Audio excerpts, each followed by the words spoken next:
Well, this conference was a part of an extensive cooperation project between Notre Dame and Ukrainian Catholic University in the city of Lviv in Ukraine. This project lasted for a year and was focused on religion and religious diplomacy and their role in the current Russian-Ukrainian war. Religion is a very important factor in this war. On the Russian side, it is used for ideological justification of the military aggression. Here, the Russian Orthodox Church of the Moscow Patriarchate plays a particular role. In Ukraine, the churches provide pastoral care both for civilians and for the military in this time of extreme suffering and need. And worldwide, religious global players like the Pope and various ecumenical organizations like the World Council of Churches make attempts to employ religious diplomacy for the sake of achieving peace or at least a temporary ceasefire. So the topics, religion and war, the churches and the war, is really urgent, and this urgency increases by day. Our university has from the very beginning of this unjustified and unprovoked aggression been standing in solidarity with Ukrainians. And this solidarity is expressed in various levels, including the area of research. Ukrainian Catholic University in Lviv is a strong partner which is recognized in Ukraine as one of the best colleges in the country. He has a number of leading experts in religion and religious history of Ukraine and its neighbors, Russia one of them. So both Notre Dame and Ukrainian Catholic University are members of the Catholic University Partnership, the organization that unites Catholic universities, in particular in Eastern and Central Europe. So both universities has a long experience of cooperation. It did not begin just with the war. My partner on the Ukrainian side was Professor Oleg Yury, who is a vice rector of the Ukrainian Catholic University for International Cooperation and International Research Projects.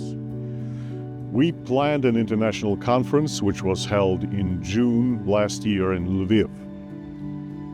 Scholars from 7 countries of Europe, Middle East, and America participated in this conference.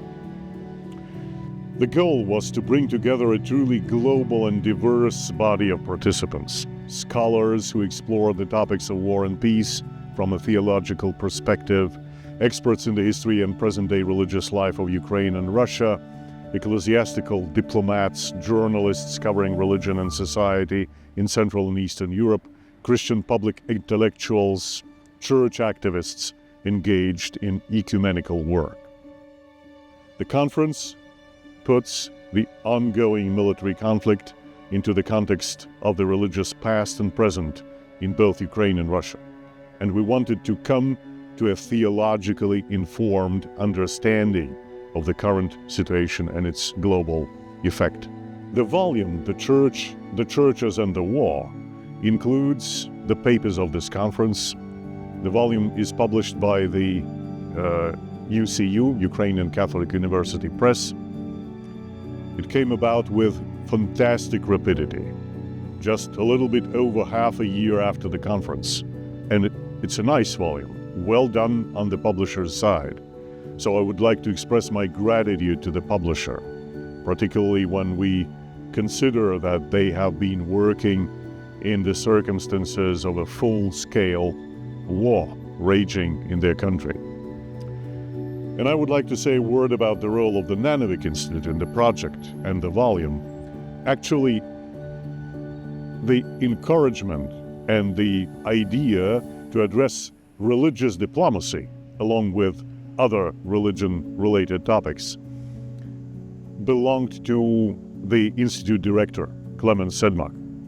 And right from the start of this project and throughout, we could benefit very much from a fantastic support of the Institute. And I would like to express my gratitude for this.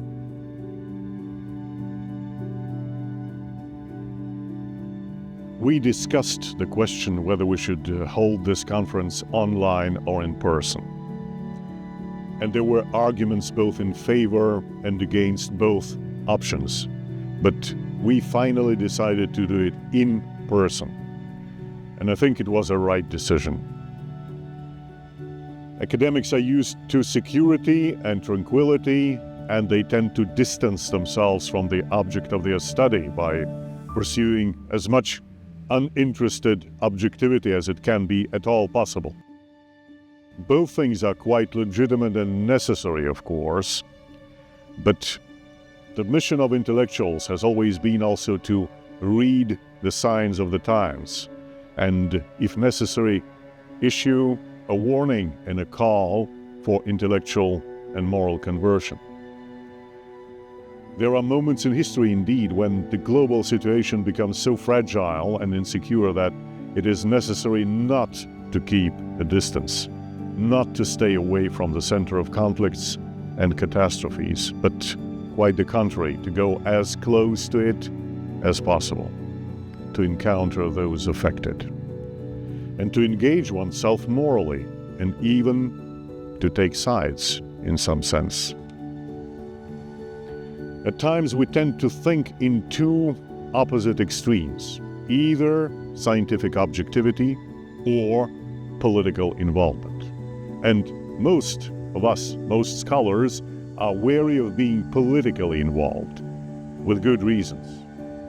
But something that I would call ethical engagement, moral engagement, is, I believe, not only permitted, but in some cases required from the researcher, particularly in the humanities. The ability to distinguish between right and wrong, and when necessary to take sides with the right cause, belongs to any honest research endeavor in the humanities. That was the strategy that we employed when we convened this conference. And I'm deeply grateful to all its participants who had the courage to come to a country at war. The city of Lviv is not close to the front line, but the whole country is under attack. We had to conduct the conference sessions in a basement-level auditorium that could also serve as a bomb shelter in case of need. And there was the sense of unique solidarity at this conference, for which we are truly, truly grateful. I would say, in the first place, the sense of urgency. Urgency for the whole world, but also, and in particular, for intellectuals, academics. Ukraine no longer dominates media headlines today. Not how it was at the beginning of the invasion in 2022. But the war is still raging. A country with 40 million population, with the largest territory in Europe, stands before such countries like France and Spain. This country is at war for its very existence. Every day, every hour, every minute, right in this moment, soldiers are being killed on the front. Civilians, women, children, senior persons die from missiles, bombs, and drones. Whole cities, towns, and villages are being razed to the ground. This war has taken hundreds of thousands of lives, and the number of refugees and displaced persons goes into over 10 million. And all this in plain sight of the world. I have the impression that there is regrettably still a significant deficit of knowledge and understanding regarding the roots, history, and background of this conflict, and in particular the role of religion in it. So I hope our volume will contribute to this understanding. And what is even more troubling, at times churches and ecumenical boardrooms seem to be displaying even less understanding, knowledge, expertise, and willingness to act than secular political actors. So we would like to address Christian intellectuals and those in the churches who are not indifferent, who don't want to be indifferent. One more aspect. Precisely in time of war, people tend to seek help in religion for obvious reasons. Religion addresses the ultimate questions of human existence.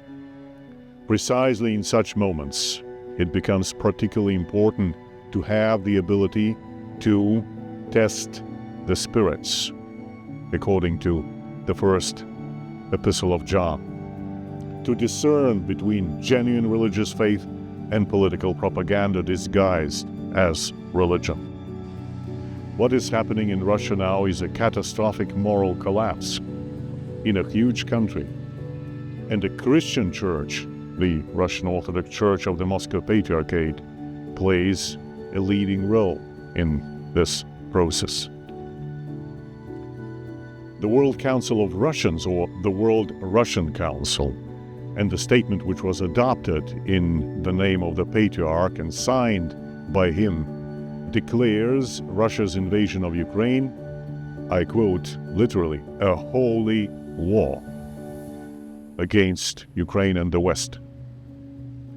I think we have not heard anything like this from a Christian leader for quite a long time. Yes, there was some talk about crusades, moral crusades, and the word crusade somehow is being sometimes employed by some Christian groups and movements. But to declare a real war that costs hundreds of thousands of lives, a holy war, is something that has not been known, I think, for centuries. We hope that the papers published in this volume contribute to creating an intellectual and spiritual atmosphere worldwide that has zero tolerance for this brutal war and its ideology, and instead envisions a peace in which true justice is fulfilled. And I hope this volume will also prompt the reader to deeper reflection about the pivotal moment of history that the world is living today.